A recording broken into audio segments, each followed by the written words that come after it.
In this video, I am going to show you how to change your mobile number on TEMU. Start by opening the TEMU app on your device or head into TEMU.com. Once logged in, find your way to your account page. This is usually accessible through the avatar or profile icon.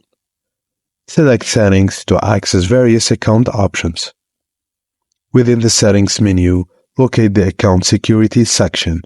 This area dedicated to keeping your account secure and is where you can manage sensitive information, including your mobile phone number.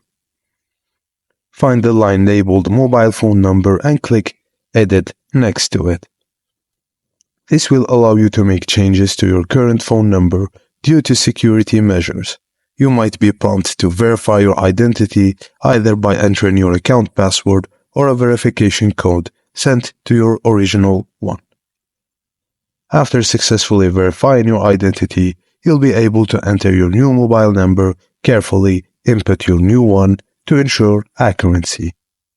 Tap Save, and that's it, you did it. And that's it, guys. Thank you for watching, and please don't forget to like and subscribe for more tips like this.